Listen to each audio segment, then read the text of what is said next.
Hello, everyone. This is Markus from the Space Café Podcast, and let me take you on a journey today. Let's go to Jupiter, and to be precise, to its moon, Io. Io is a crazy interesting place because it's volcanically extremely active. In fact, it's the most active place in the entire solar system, with volcanoes that spew lava and sulfur plumes up to 500 kilometers into space.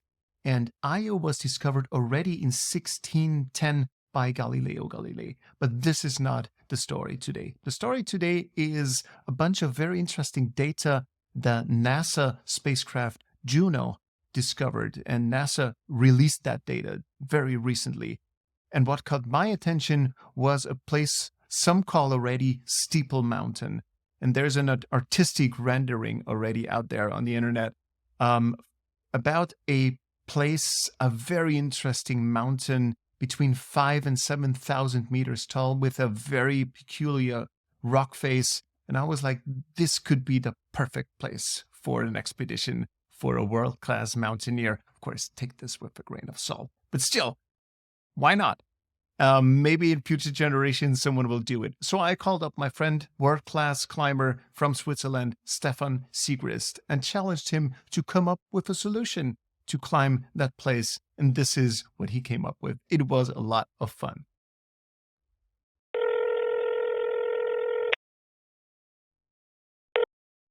Hey, Steph, can you hear me? Hello, Markus. Yes, I hear you very well. How are you? Awesome. I'm in my studio. Where are you? That's the question. Yeah, it doesn't look super pretty on the backside. In the hotel in Reykjavik, just landed like an hour ago. And tomorrow, What brings you to Reykjavik? it's unfortunately kind of only a stopover. Tomorrow we continue to Greenland, which is also beautiful, nice. But yeah, so we have a few hours to stay here, and then we continue further. Fantastic. So, Steph, the thing is that NASA just released a bunch of very, very compelling imagery from the Jupiter moon Io. They made some research with a space probe, and they discovered a pretty interesting mountain they call the Steeple Mountain. Let me show you. Let me show you this place. This is what it looks like. That's insane. Eh? All right. So, my friend, this place, let me just pause right here.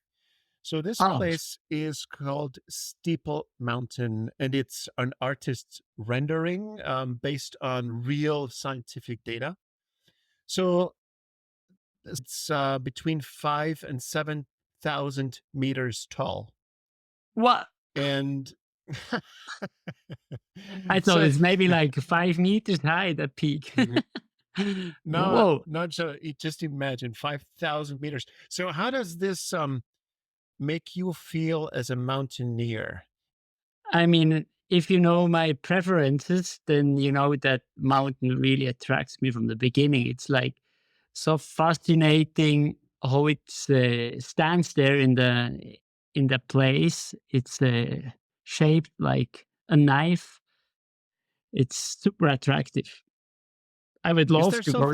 Is there something comparable on Earth, or is this kind of shape impossible to have on Earth?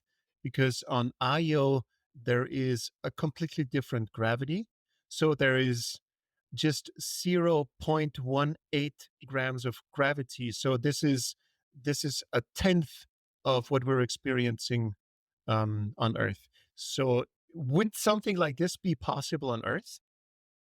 Have you ever seen something like that? I would say I saw similar stuff, but let's say like 100 and 200 meters high, but not 5,000 meters high. And talking about gravity, in that point, it will be quite interesting to climb there. Yeah. Because it could be easy. It could be easy to climb under those conditions. Let's move out a little, or first, let me give you a little bit of an executive what this place is all about. So the gravity, we already covered. So it's 0.183 grams. So the movement will be a lot lighter and require a lot of adaptation because there's lower resistance and different mobility. So I think this is something that can be adapted to. Now, the atmosphere on Io is extremely thin. So it's mostly dominated by sulfur. There is almost no atmospheric pressure. So a breathing apparatus whatsoever and spacesuits to climb would be essential. Now, the temperature, Steph, the temperature varies. So it's usually extremely cold, except for areas near volcanic activity where temperatures can exceed 1,200 degrees centigrade, Celsius. So I guess, and where there's no volcanic stuff going on, you have like minus a couple of minus 200 degrees, minus 250 degrees. So thermal regulation gear could be necessary, and radiation. Uh, and Io is exposed to severe levels of radiation, approximately 3,600 grams per day. That's a lot more than we could ever bear as humans on Earth. So, summing it up, it's extremely hostile. Let's start with the simple one, the temperature. Let's start with a sleeping bag. What is the most extreme sleeping bag you have ever used or owned, down to like minus Celsius temperatures? Yeah, maybe we have to start where I had my coldest temperatures. This was in Antarctica, and there we had big sleeping bags with us with minus 50 degrees. You need a pretty fat one, but I cannot imagine like 100 degrees minus Celsius. Yes. Just that it's Tell me, Stefan, on Earth in Antarctica, minus 50 degrees in a sleeping bag. Is that still cold, or is it cozy inside that sleeping bag? Actually it's quite cozy. You in Antarctica you have dry air, so the coldness is not that aggressively like let's say in the North Pole. In that case, it was not a big deal.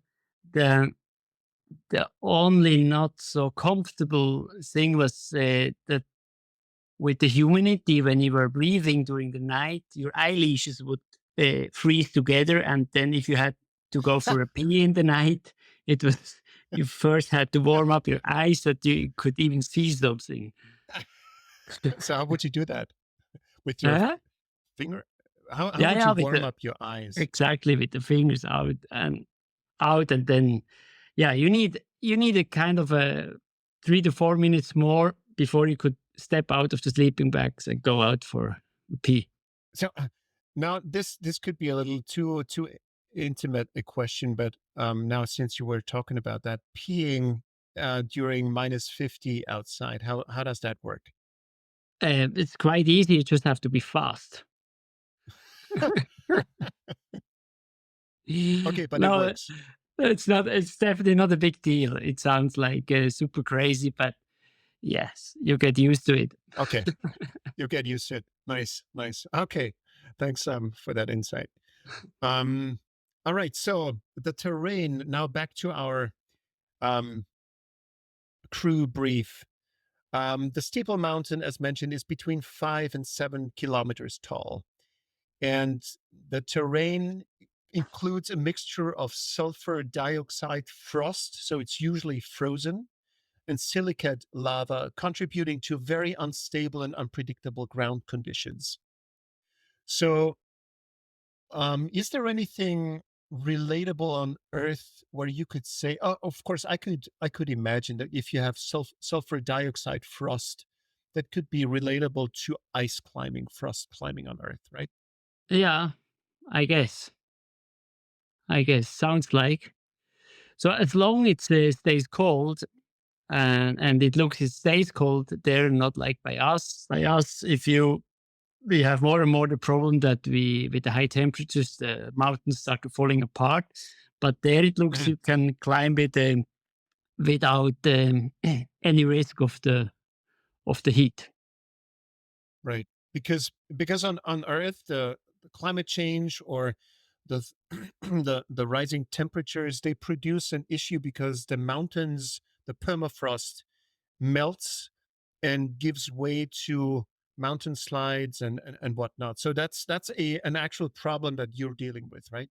Yeah, exactly. And you definitely feel it not just here by us in the Alps. You also see it, let's say, in Greenland or in the Himalayas. The ice is really melting away, and then the big ice masses, the base who pushes against the mountains, if that isn't there anymore, then they start to collapse. Hmm. And that's happening, I It's guess. happening. Yeah, yeah, we see more and more. Hmm. Um, Travel logistics, Steph. So launch. I hope your family will be down to putting up with you for staying away for an extended period. So, so the expedition will begin with a launch from Earth aboard a heavy lift rocket capable of exiting Earth's orbit and navigating to Jupiter. This is something that could be in reach pretty soon with Elon's Starship, maybe. But this one could be capable of doing stuff like that within the next couple of years. Now, the journey to Jupiter, travel to Jupiter will take approximately 13 months using current propulsion technology. This includes gravitational assist and orbital maneuvers. You know, it's the swing by different planets and celestial bodies to even speed up your travel time. But still, 13 months travel time. What's your longest travel time on Earth? So, what was the remotest peak or place you have ever traveled to? The longest was 2.5 months. But that's the whole Okay, expedition. It's not just the travel time. Um, yeah, I would need to have a good sponsor to pay you like 13 months only for but travel this is time and just one also direction. That's just yeah. one direction. Yes, but I have to show that to the sponsor and ask them if they would be unclimbed mountain, if they would be up to give it a go before Sure. I tell them where it is. um, Now, then arrival after 13 months, the spacecraft will enter orbit around Io and perform detailed reconnaissance to select the safest landing site near Steeple Mountain. The problem on this moon is that it's a volcanic place, so it's very active. So you need to be very sure to find the right spot. And if you find the right spot, there's still chances that a volcano will erupt in the vicinity or underneath you. So it's a tricky spot. Anyways, anyways, I think now let's talk about equipment. Um, the spacecraft in the first place must support deep space travel, provide shielding from cosmic and Jupiter radiation, and carry landing modules adapted for Io's gravitational and environmental conditions. Then, life support systems to recycle water and air will be critical. And this is very tricky because Io offers next to no natural resources for human sustenance. That's the problem. Where you so let's compare that to your experiences on Earth. Where was the remotest place you've ever visited where there was next to no natural resource you could tap into? Yeah, one again was Antarctica, definitely, Hmm. but there were kind of a lot of natural resources like water with with the ice. Um, and then other one in a remote part of the Kashmir Himalaya in North India. But Mm, yeah, if you compare it to there, it's nothing. Huh? It's we exactly. have it So easy. now let's talk climbing gear. Um, Modified for Io's gravity. So you need a bunch of climbing gear, including lightweight but durable materials to handle sharp and abrasive volcanic rock. So I think this is something you could put up with, right? Yeah, that sounds like that would be mostly the easiest part of the we would bring our pythons, our tools to yeah to But climb the there. cool thing is, Ev- you can bring 10 times the weight because the gravity is 10 times lower. So you can like bring your most fancy equipment you've ever wanted to bring on Earth. yeah, I love that idea, and also carry the backpack, and even even climbing would make it easier. Exactly. What we have not told the audience, Steph, completely missed that. You and I, we met on an expedition in northern India in the Himalayas, and where I was in complete awe of the Sherpa capabilities when it comes to carrying very heavy loads. So, what's your traditional Sherpa carrying on average? Yeah, on average, they carry 25 kgs. Mm. Uh, but some of them they like to uh, make double of the money, and they carry 50 kgs. And there's the But they super crazy shouldn't. ones. Yeah, then we had two guys. They really wanted to climb 75 kgs. We didn't No. allow them destroying, but yeah, for them it's kind of Well, it's sometimes triple the the money. only way. Yeah, they Yeah. can make money. So, but it's definitely hard to also to tell them you're not allowed. We don't gonna pay you a penny or a rupee if you carry more than 50 kgs. But yeah, Crazy. Crazy. the tough guys. This is your or my body weight. They would carry up that mountain. That's and Yeah, for thousands of meters in altitude. This is mind blowing. it is. It is definitely crazy. Yeah. Yeah. Yeah. All right. Communication, back to IO, Steph. Communication, high gain antennas and relay satellites to maintain communication with Earth despite Jupiter's magnetic interference.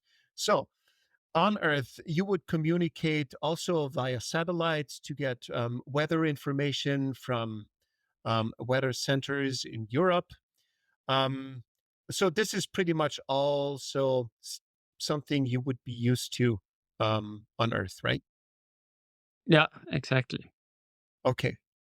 So challenges and risks, radiation exposure. This is something maybe you have a little bit of radiation also in higher altitudes on Earth. You have um, the in higher altitudes you have to be careful when it comes to the sun and the the the high energy um, sun radiation. So how do you deal with that? Yeah, we have these days quite good sunscreens, but Hmm. I definitely over the years I it became a bit a problem with one of my ear, so it got a Hmm. bit too much of sun. It's luckily not yet a kind of a cancer situation, but could Hmm. be on a certain point. So what kind of a sun blocker do you use, Usually a or what 50. a 50? There's Fif- no more than 50, right? no, means you just have to put don't yeah, you cannot forget to put it again and again on it, and that's what we sometimes do. 50. This I assume it's almost like complete shielded Blocking. by makeup maybe, where Yeah. no sun radiation touches the surface of the skin anymore. Yeah. So the problem with the IO radiation, Steph, is that it's completely lethal. So if you're exposed to it constantly, it's lethal. So this is the problem. Then Ah, uh, you have the temperature extremes. Managing the extreme cold and proximity to volcanic heat necessitates adaptable thermal protection. Okay, so a spacesuit could be something for your sponsor to develop, so it shouldn't be your issue. Um, then technical failures. That's kind of thing I think you're also used to and need to put up with. The harsh conditions increase the risk of equipment failure, redundancy in critical systems, and emergency protocols must be planned very meticulously. But this is something that's everyday business to you, anyways, I guess.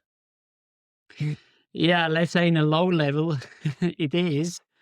But yeah, if we gonna go to the Steeple Mountain, I would organize you to help us for the whole organization of the expedition.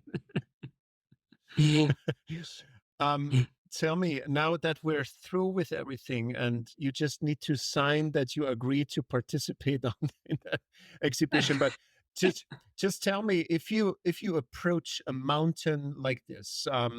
So, so let's assume this is your next expedition. How would you now make up your mind about climbing it? How would you approach something like this? Where would you place your base camps, and where would you place your routes, and how would you approach something like that from the video that we're seeing right now, right here? That's a very good question. I mean, it looks flat around the whole mountain, more or less. Mhm. So base camp would be very close to the actual mountain. Like And right here, if you, right here. yeah, So what? right, more on the Mhm. right side from the beginning of the ridge, since the ridge Yes. is definitely the easiest thing. If you want to do a first ascent, Okay. usually you go for the most logical line, Mhm. and that would So you definitely be the ridge. would you go along the ridge? So you wouldn't climb the wall. Not yet, but the beginning, I think it would go for the ridge. Okay. Okay. Let's Uh, put we, it di- this we way. didn't talk about wind up there. Yeah, exactly. Exactly. Good question. Good question. Let me just try to find out. Let me just you know what?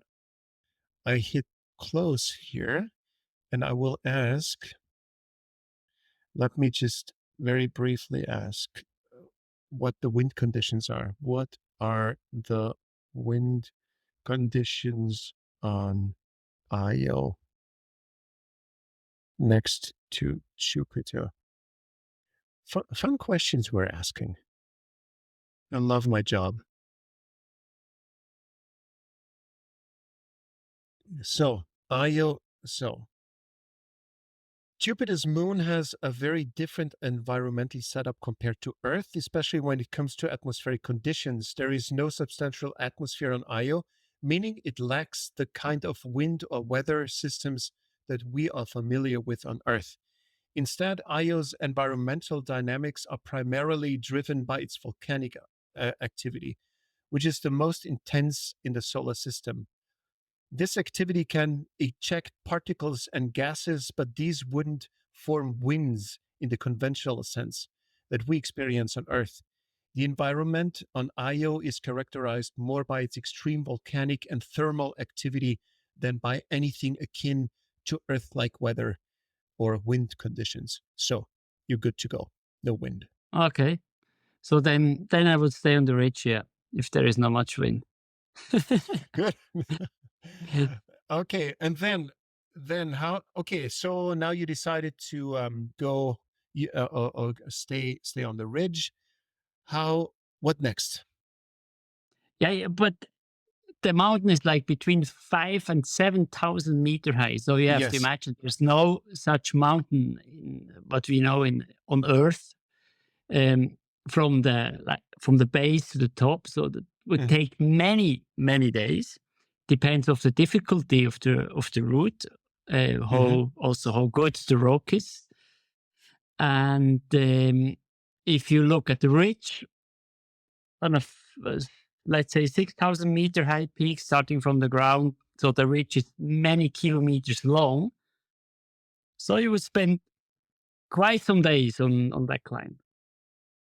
Some days. So what is your average? So if you compare this mountain to something comparable on Earth, I don't know, are mountains in Patagonia something comparable to that, or what would you say? No, I mean, from the form of the mountain is Mhm. you see a lot in granite or often in Mhm. granite. So you see that in the Himalayas, Okay. Shuros in Patagonia, but the actual height of the mountain is, yeah, we're talking usually if you have a face of 2,000 meter altitude different, then it's already a very long Mm. climb, a high face. Usually they're between, let's say 1,500 meter faces, and that one would be like 6,000 meters. Wow. So Wow. it's So it's what's the what's the incredibly. what's the what's the highest face on Earth that is climbable? Who I couldn't tell you or say you. I don't know. I don't know Okay. exactly what would No, be it's not the El highest. Capitan. No, El Capitans you see in many places. It's just not so Okay. accessible like in the Yosemite. But yeah, like, but where you joined us to Shivling is Yes. 1,800 meters high, and that's considered to one of the longer faces you find Okay. in alpine Okay. stuff. Yeah, So and just to get a feeling, so for 1,000 meter rock face, how long would you need granite? Or let's be go a little closer to what you would be experiencing on Steeple Mountain. So let's assume it's frozen. So how long would it take for 1,000 meters rock face to climb in frozen conditions? I think the mountain has to be frozen, otherwise that guy falls apart, I guess. Okay. And Yeah. you would climb in rock conditions, uh, cold rock conditions for sure. Mhm. And then the question is what kind of structure you meet on the mountain. So if you find cracks, which usually on volcanic stone you won't find cracks, or barely, um, and so that makes the climb way harder and longer if you Mhm. cannot climb lines on crack lines up. Mhm. In crack lines, you often are faster than in face climbs. Yes. So if you would attack this phase, let's say difficult but not super high difficulties, it would take you mostly 3 weeks, I would Three suggest. weeks. Wow. Yeah. But Wow. in conditions Would you? we Mhm. know, not like minus 100 degrees. Would you go? Usually, would you go back and forth until you make it to the top, or would you sleep in between and work your way up? Yeah, you would sleep in between in a portaledge and then work your way up. Yeah. Okay. Wow. Fantastic. So, summing it up, it's a cool mountain. It's challenging terrain. It's pretty tough to get to, but it would be, I guess, if we look a little bit into the future and we think crazy, and once mankind is starting to be even more on an interplanetary tangent, would you, as a mountaineer, fancy climbing mountains outside our planet on different places? Would that be something that could interest you? Yeah, definitely. I'm always up for a kind of adventure, and that sounds like a good adventure there. So, yeah, why not? So, yes, I mean, it's very super unexplored terrain. The mountain looks beautiful. It really attracts me a lot. And yes, I would love to do something like that one day. Nice. So, dear sponsor, if you're listening, Steph would be up for an upgrade, serious upgrade. Hey, Steph, that was a lot of fun. I think I assume no one has done something like this before to have a mountaineer assess an extraterrestrial um, expedition. Thank you so much for that. That's really a lot of fun. Thank you a lot, Markus. It was super cool. And thanks you to introduce me to that mountain. Keep it in my mind. Absolutely. Hey, good travels, safe travels tomorrow to Greenland, and have a great photo Thank shoot. you. How long are you staying? Yeah, unfortunately, only 12 days. Okay. Okay. By the way, if someone wants to catch up with you and your expeditions, where can people stay in touch with you? I'm Instagram. on Instagram. Yeah, Nice. and LinkedIn. LinkedIn. Nice. Yeah. Hey, Steph, wonderful. Thank you so much. Take good care Thanks a lot, and safe Markus. travels. Thanks. Talk to you soon. Bye-bye. Bye. Bye.